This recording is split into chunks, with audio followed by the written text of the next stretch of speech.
Just want to say on the Rio Grande Plan,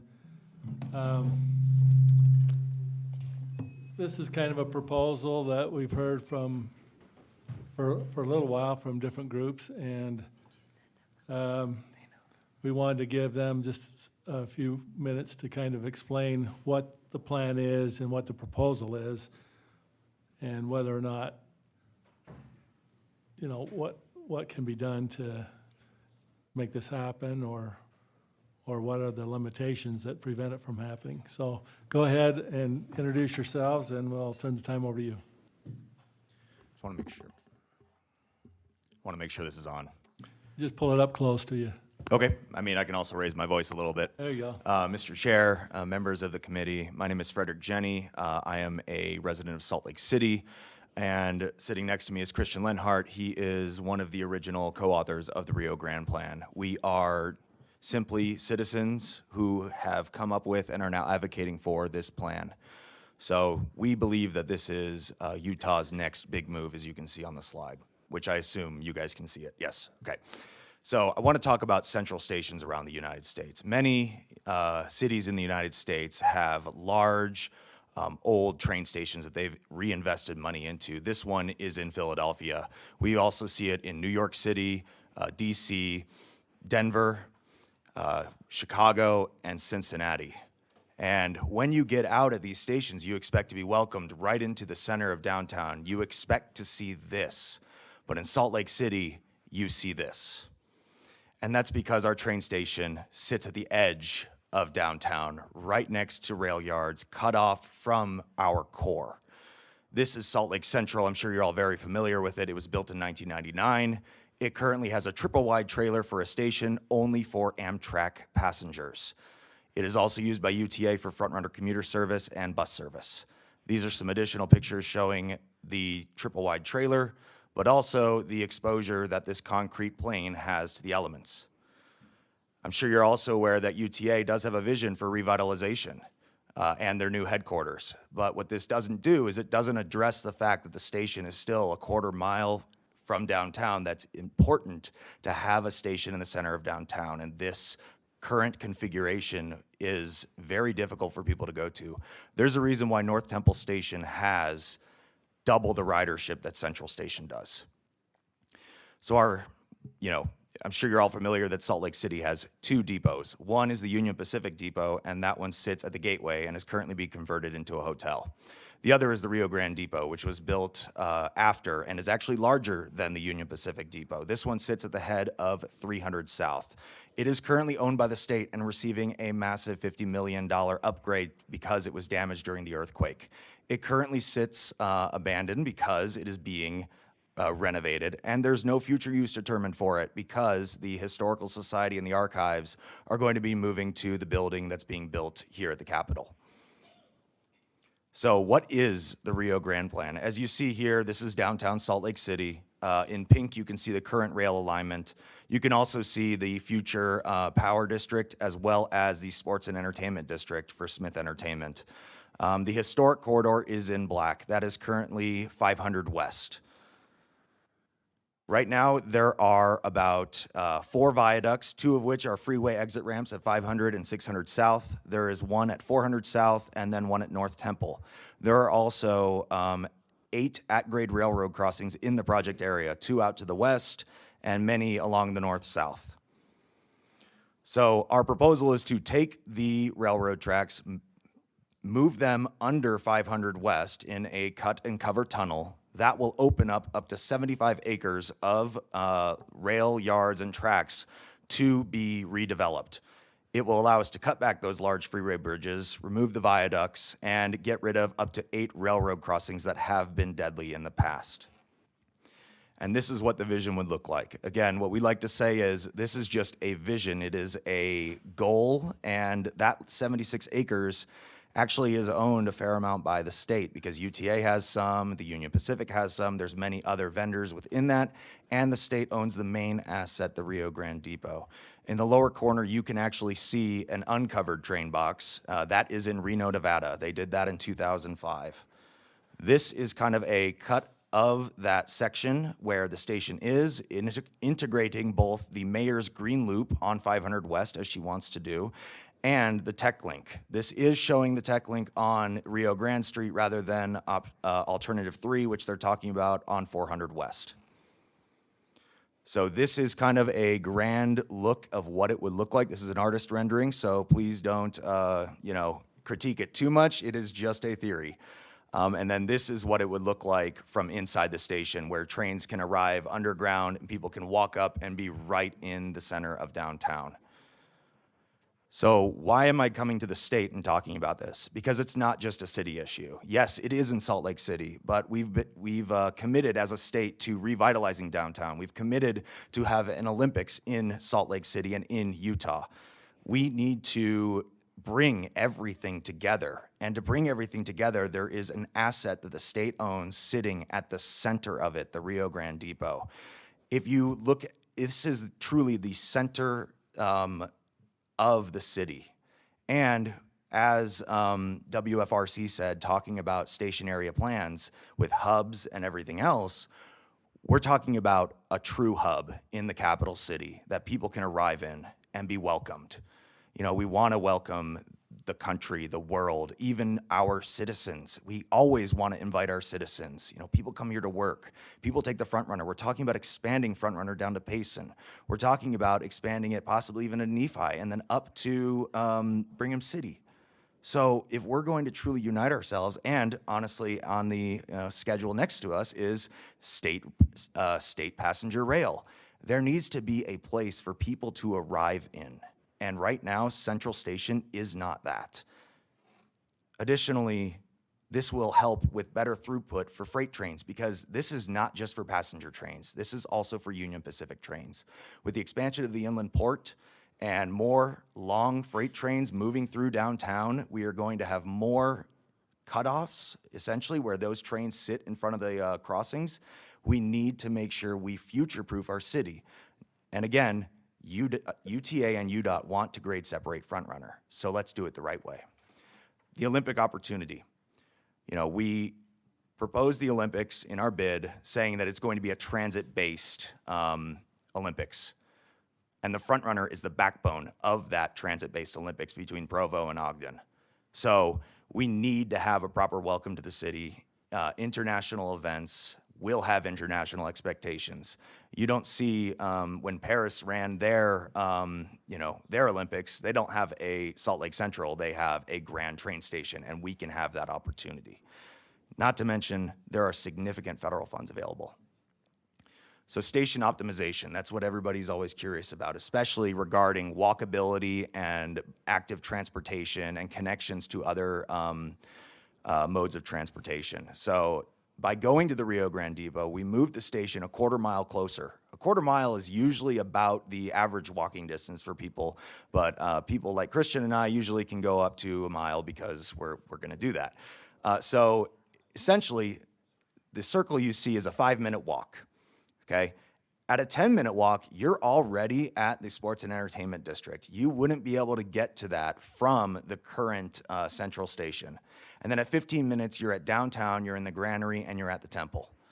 I think that is a huge win that people don't currently have the option for. So this kind of also helps a little bit more with the walkability difference. What you see here is that's the 5-minute walk, that's the quarter mile, which is about the 5-minute walk or so around the Rio Grande Depot. And that is about the 10-minute walk. So you can see everything it shows. But that's how the crow flies. If you look at the lines, that's how the person walks. So if you look at the other side with Central Station, it's cut off to the west. Our west side is cut off from our east side in the city. And for walkability and for people to be able to go to be in the city, they need more walkability, because we do want to encourage people to get out of their cars, from what I'm hearing here and what I heard in the previous conversations.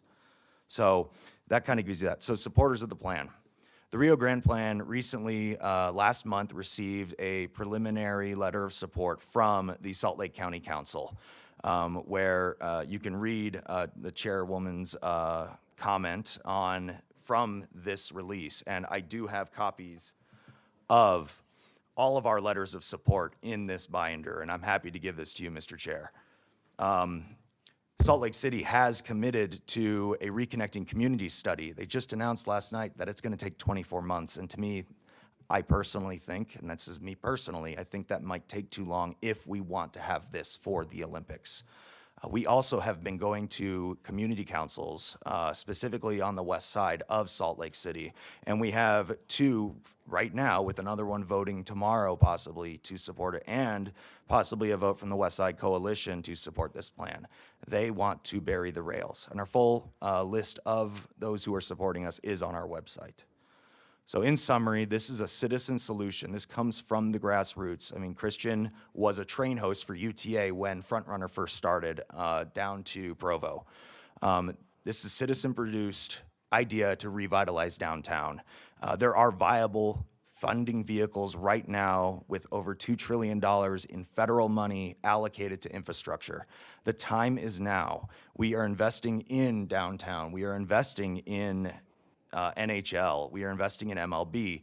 We are talking about revitalization, and we have a housing crisis and air pollution, so let's get people out of their cars. And so what I'm looking for from the state is an official economic impact study. We actually have kind of a draft version of one from a bunch of advocates in that binder as well.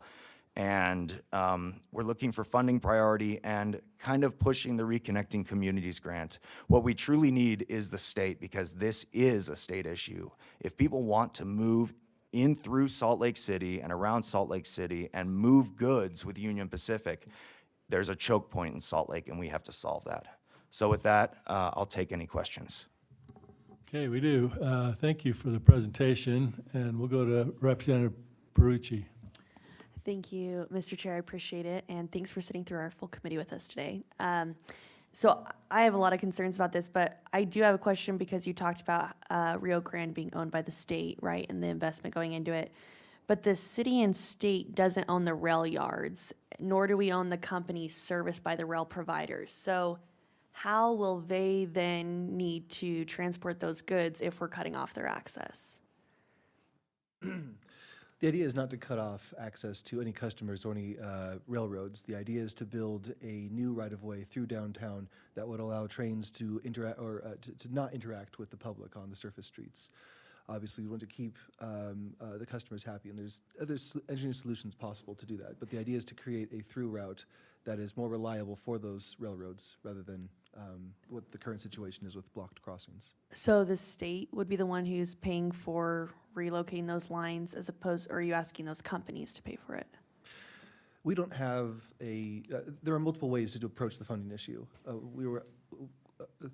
Like my Fred Jenny asked, we are asking for economic study or a further look at this to see what the better ratio or appropriate ratio of funding is from different sources. Okay, I mean, that's a really big shift in transporting goods and services, especially with an inland port. I think my concern would be if the argument here is we're trying to get people off the roads, a lot of these customers of these rail providers are going to shift to roads if there's a disruption in the transportation of their goods. Correct. And we want to prevent a disruption to transportation as well. All the trains that go to the inland port for Union Pacific generally go through downtown to get to the north or south classification yards. If there's disruption at that crossing, then the inland port is cut off. Mm-hmm. We want to make sure that the inland port works and moves as much freight as possible onto rails. Yeah, has Union Pacific or other rail providers waited on this? If I may, so in the city's report, which is online, they did a cost and impact analysis where they did preliminary sit-downs with Union Pacific, Amtrak, Patriot Rail, and UTA to talk about this plan, and that's how they came up with their configuration of the train box and the design of the train box. So they have had those conversations. We personally have not. I don't think they're very interested in meeting with Joe off the street versus someone who has a little bit more authority compared to us. And if I may, with line items, because you did bring up cost, I actually do have a breakdown of the cost right here. This does come from our preliminary analysis that we are looking to release here soon.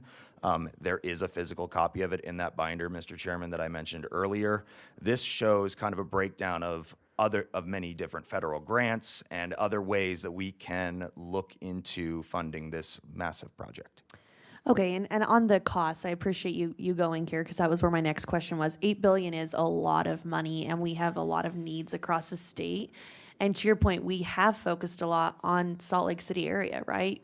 With the hockey arena and the new stadium, and there is a whole vast part of our state that is not getting the same love and attention. $8 billion for rural Utah, what that would do is massive. And in areas like mine that have very little transit options, where they've been waiting patiently for decades to get those, it's hard to think that we need to bump this up to the top of the list. So, and then the other thing, I guess I'm trying to find on here where Salt Lake City or Salt Lake County is putting money in. I don't see the county putting any money in this, but they just took a vote to support it, but there's no money towards it. So I guess it would be great for us as a state to be like, this is a wonderful idea. We're not going to fund it.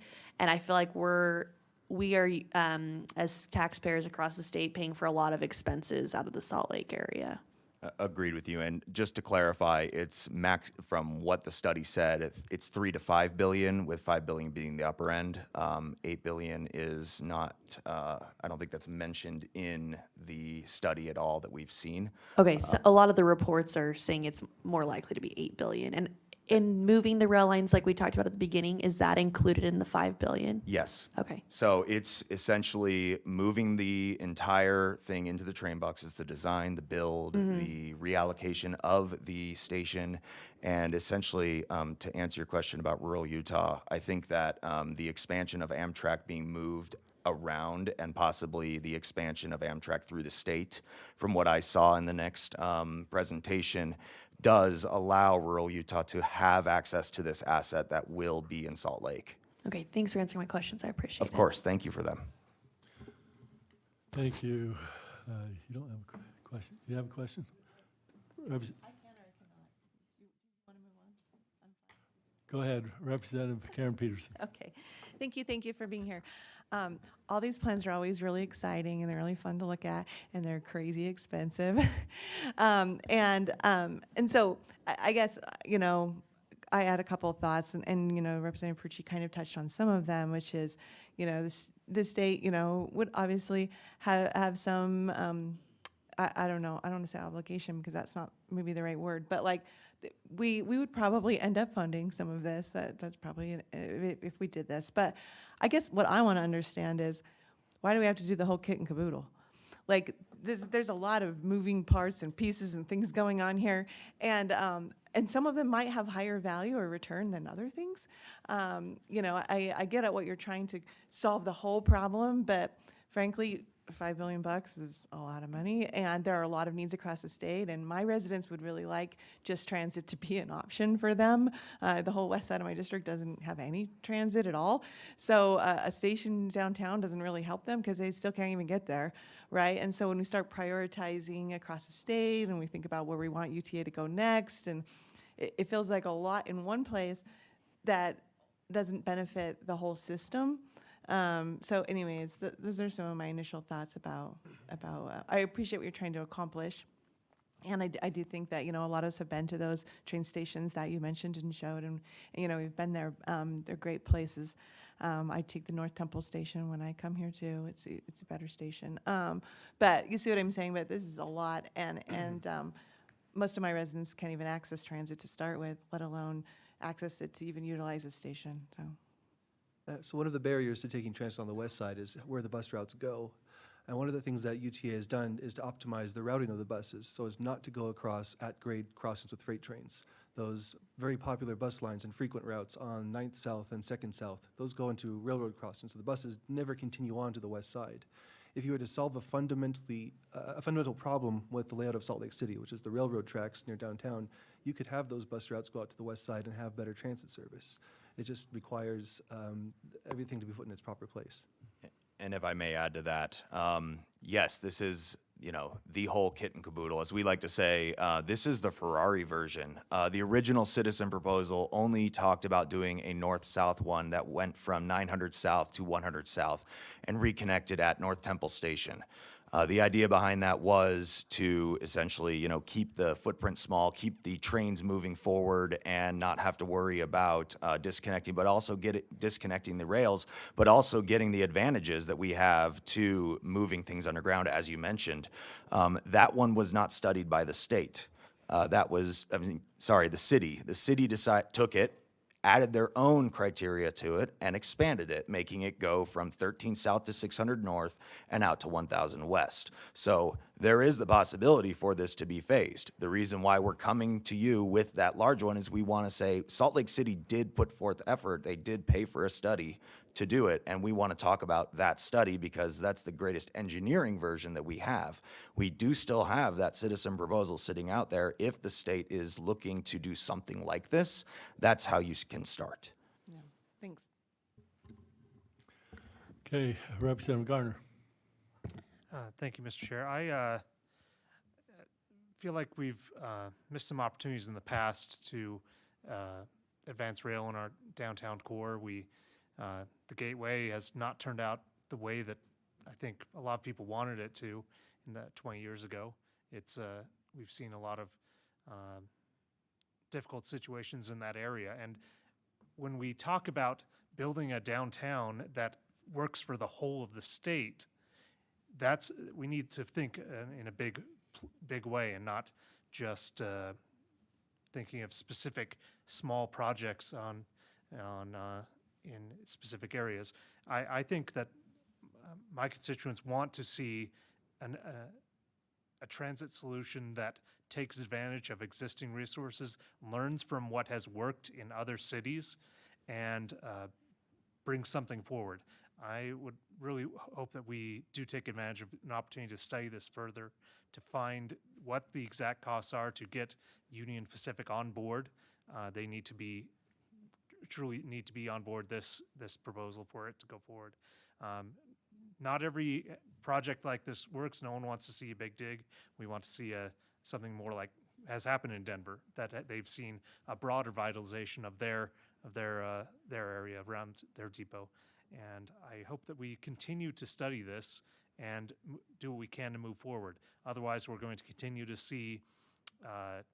I just don't see Salt Lake Central continuing as a viable transit hub in the future, even with an Orange Line or others. It's just not been a success I don't even know what it was envisioned as an Amtrak user or as a TRAX user, as a front-runner user. So I hope that we continue to do this. So thank you. Thank you. Senator Kwan.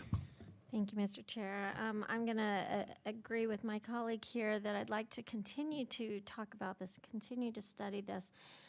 You mentioned that part of this could be working with UTA and to expand those as well. I'd love to see UTA's plan, if they have a plan here, and to see how that works or to compare them as well.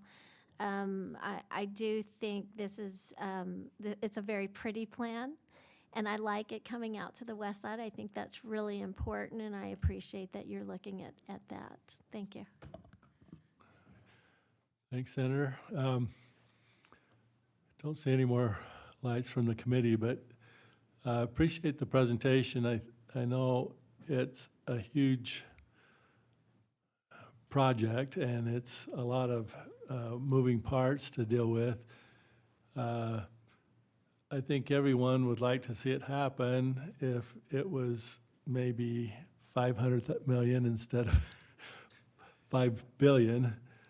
And I think that's the big holdup, is just the cost to do that, and where do we prioritize our funding with other needs. So I appreciate you letting us know what the project is and where you're at with it, and I think it would be worth looking at some more. I just know it'll be a challenge on the funding, so that's the biggest challenge I see. I understand, sir. Mr. Chair, I completely agree with you. It does need to be studied more. But right now, there's a funding window that's closing with the bipartisan infrastructure bill. In 24 months, that will be closed. So I think we, as a state, in order to get some of that federal money flowing into Utah, because, I mean, we deserve some of it, don't we? We should look into what it's going to cost, which is why we asked about the impact analysis, because we have the cost. Salt Lake City gave us the cost, but they did not give us that other half of the equation, right? We always get, for example, with freeways, it's going to cost us $4 billion, but it's going to give us $12 billion of impact for our economy. And I think that this project needs the same thing. Okay. All right. Thank you very much for the presentation.